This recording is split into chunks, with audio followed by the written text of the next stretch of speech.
Excellent week-end à toutes et à tous et bienvenue à cette grande édition du journal en langue française. À la présentation, Patrick Nilidande, et tout de suite l'essentiel de cette actualité.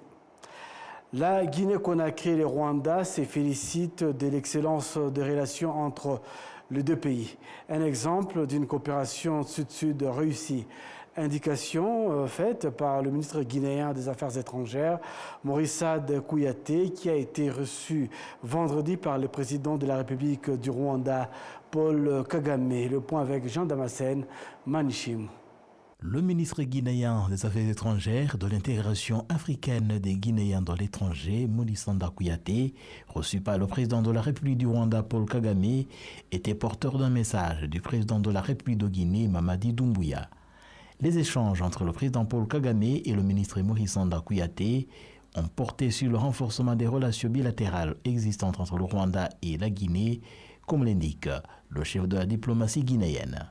Le président Paul Kagame m'a reçu avec la chaleur fraternelle, avec la chaleur amicale qu'il traduit au président Doumbouya.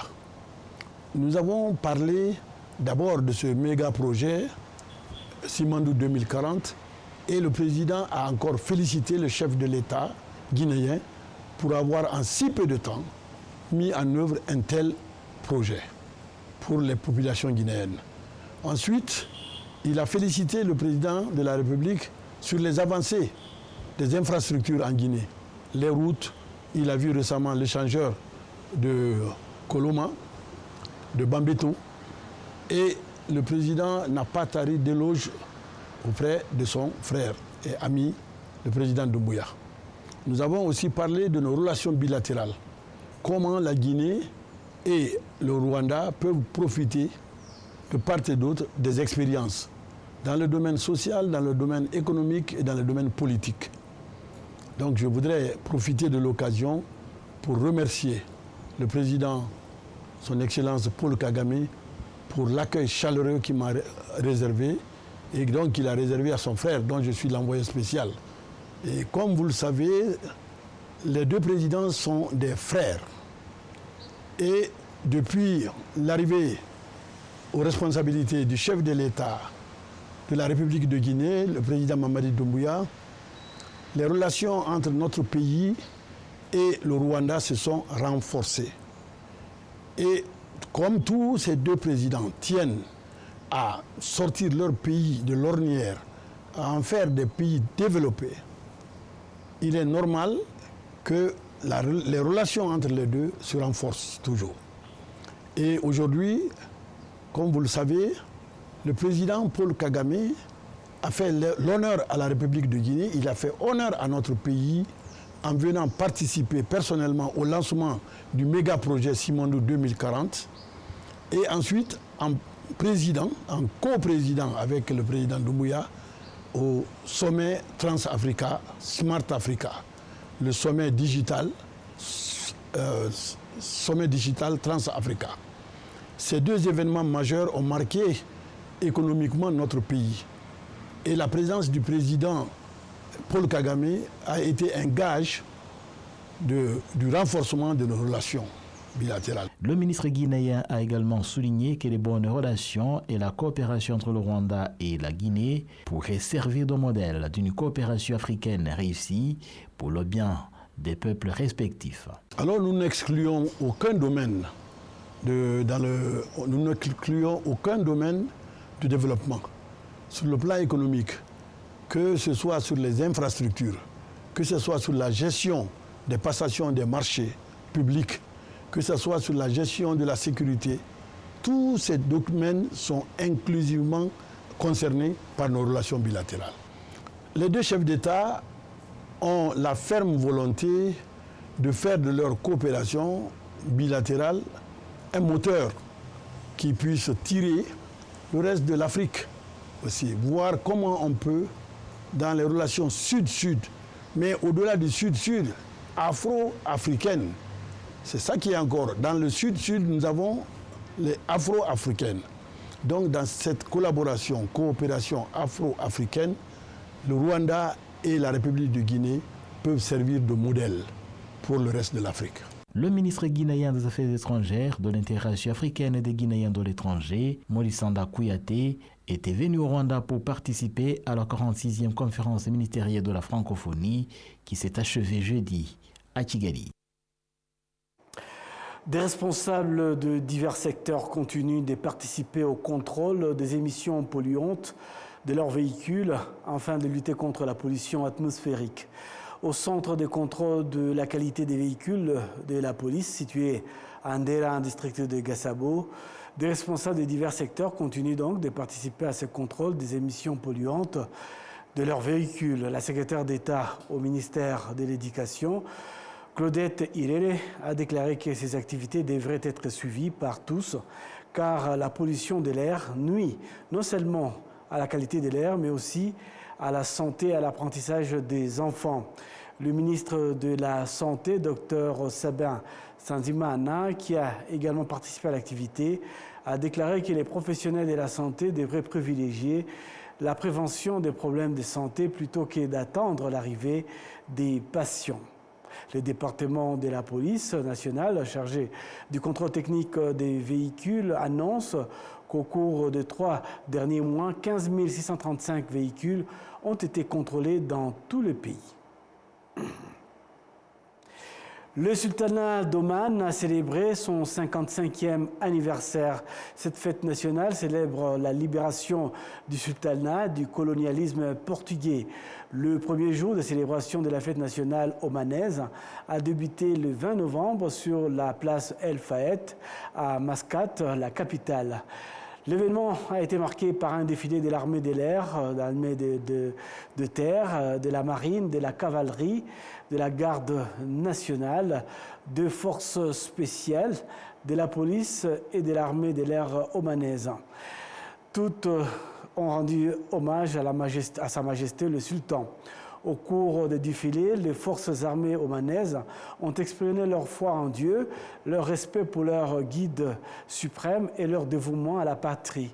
Le deuxième jour de célébration de la journée d'Oman a été marqué par un défilé de plus de 100 navires de la marine royale, dont la marine royale omanaise, de la police omanaise et des pays du Conseil de coopération du Golfe.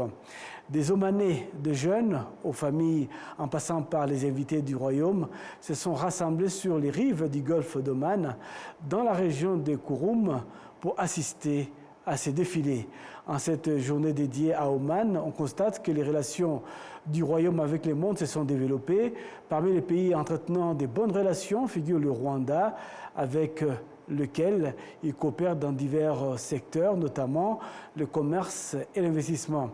Oman souhaite également coopérer avec le Rwanda sur les projets de développement des ports, des chemins de fer et d'autres infrastructures de transport. C'est la 55e fois que le Royaume d'Oman célèbre sa fête nationale. Cette journée est considérée comme un jour d'indépendance du patrimoine et d'unité pour le peuple omanais, ainsi que comme un hommage à la naissance du sultan qui a mené la révolution et le royaume depuis 1970.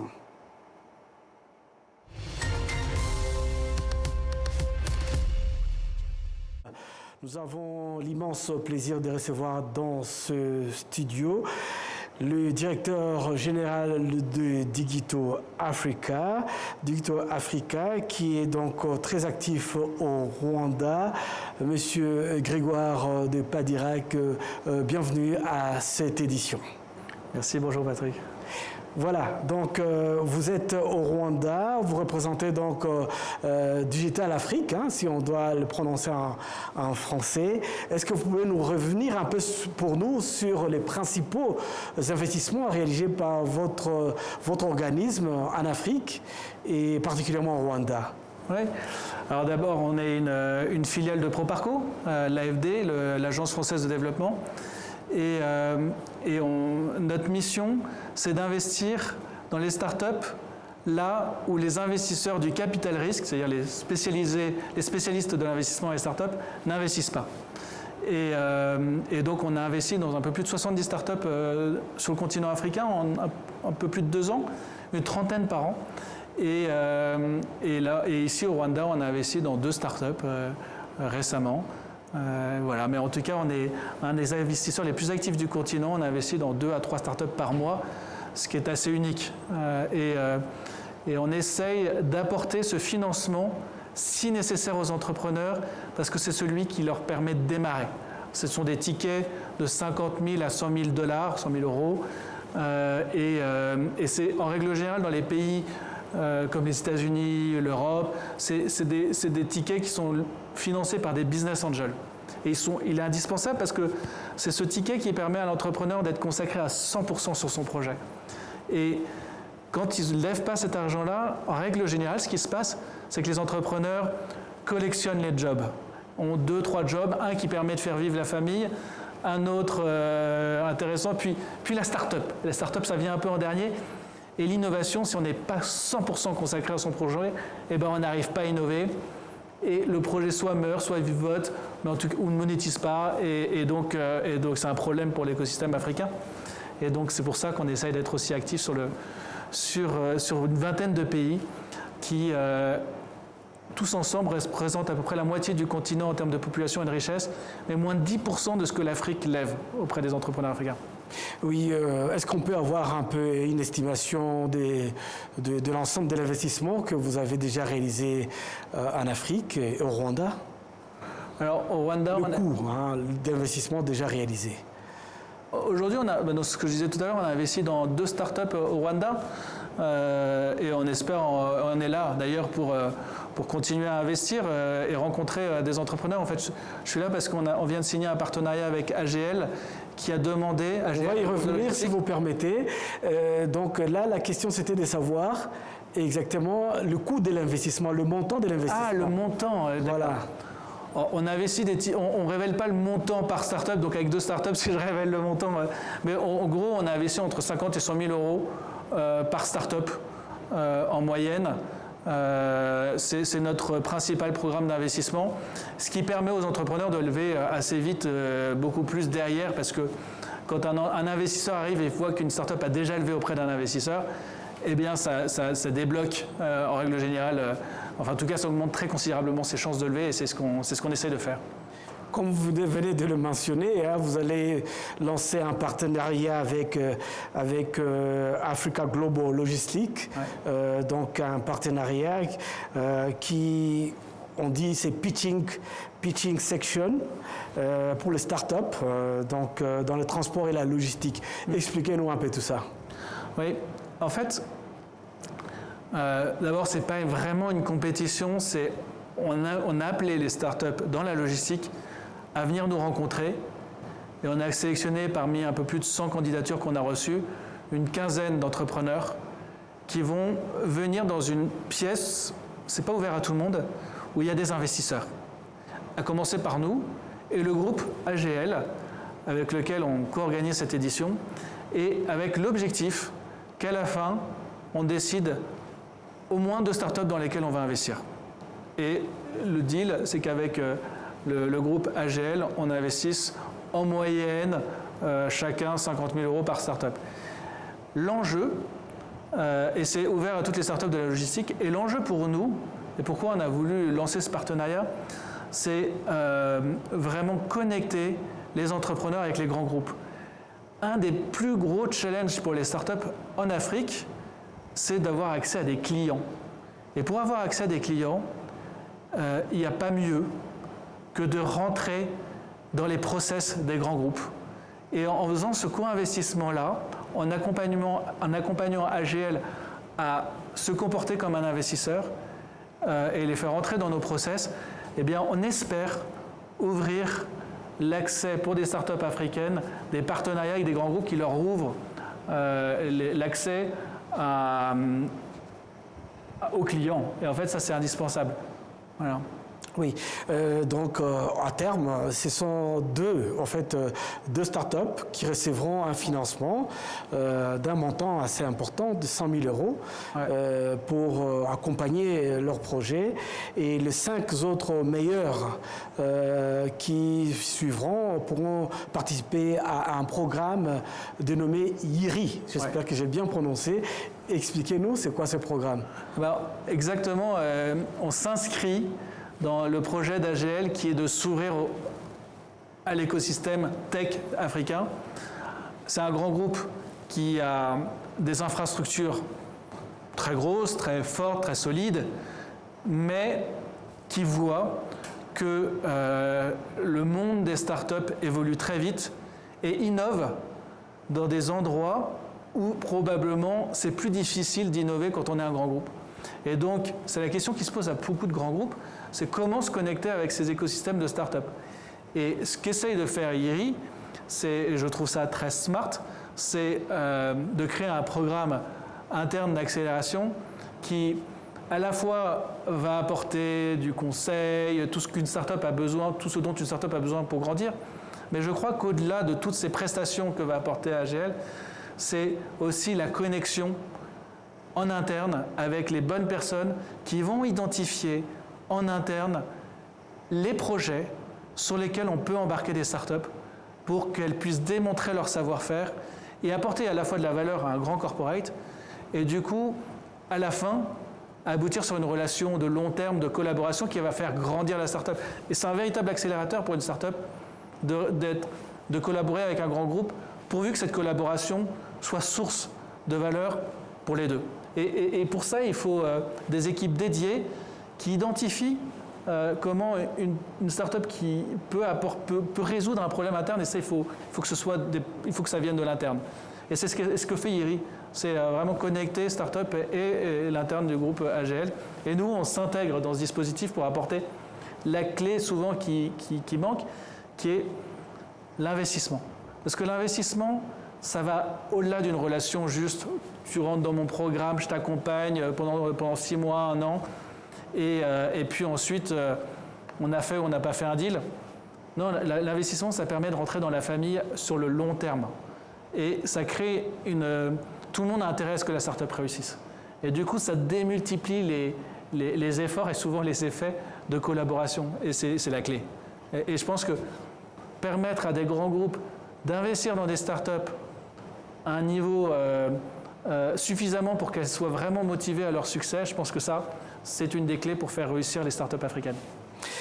Vous allez également, vous avez certainement une certaine idée des startups au Rwanda.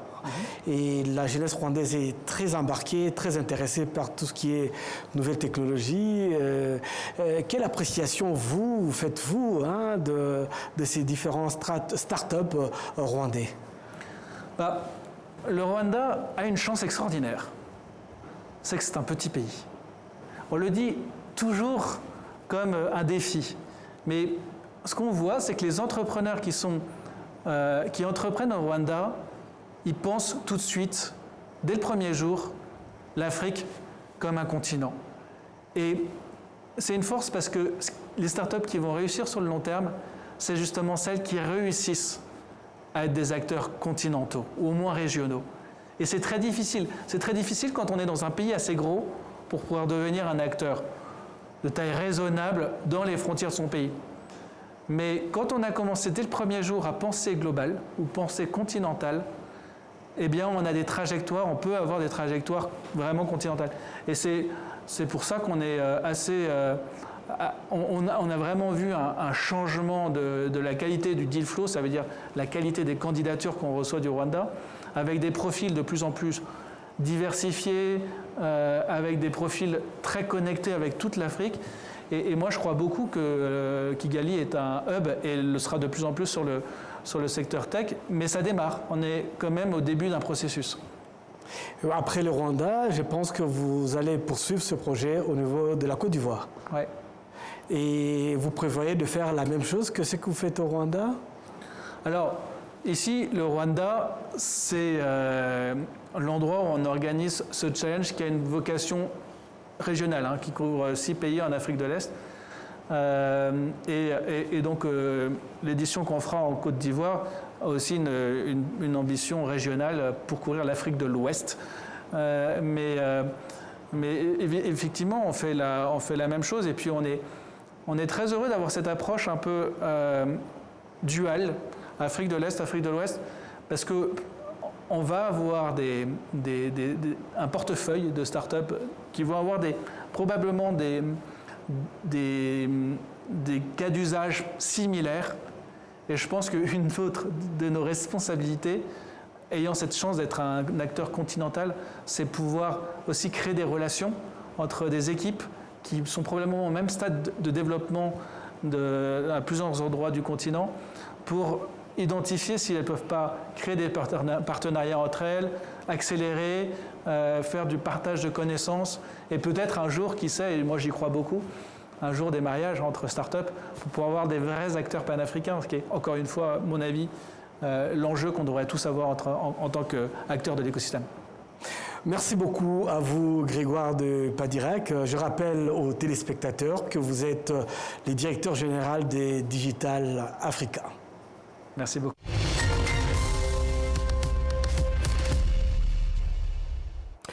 Parlons à présent santé. Le Centre biomédical du Rwanda, RBC en sigle et en anglais, encourage les jeunes à faire don de leur sang, car c'est un geste généreux et leur sang est souvent celui qui répond au mieux aux normes de qualité. Cette initiative s'inscrit dans le cadre d'une campagne de don de sang auprès des jeunes qui s'est déroulée ce week-end à Kigali.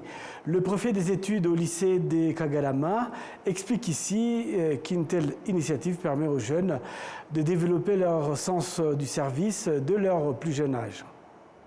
En français, nous disons science à conscience n'est qu'héroïne drame. Nous enseignons cette science, mais aussi nous leur aidons à avoir cette confiance qui peut aider les autres qui souffrent. Nous savons que nous avons beaucoup de personnes qui sont dans les hôpitaux.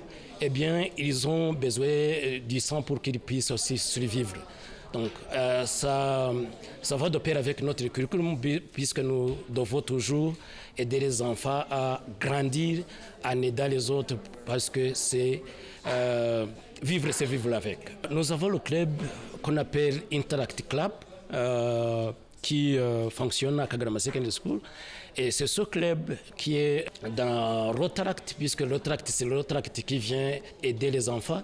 Et les enfants qui terminent ici aussi continuent dans Rotaract, puisque c'est un cheminement qui vient de l'école et à l'extérieur, puisque quand on est dans ce club, on est là pour toujours. Ce qui est essentiel, c'est que Rotaract vient aider les enfants et nous continuons aussi dans ce cycle pour que les enfants puissent grandir en aidant les autres, c'est ce qui est essentiel.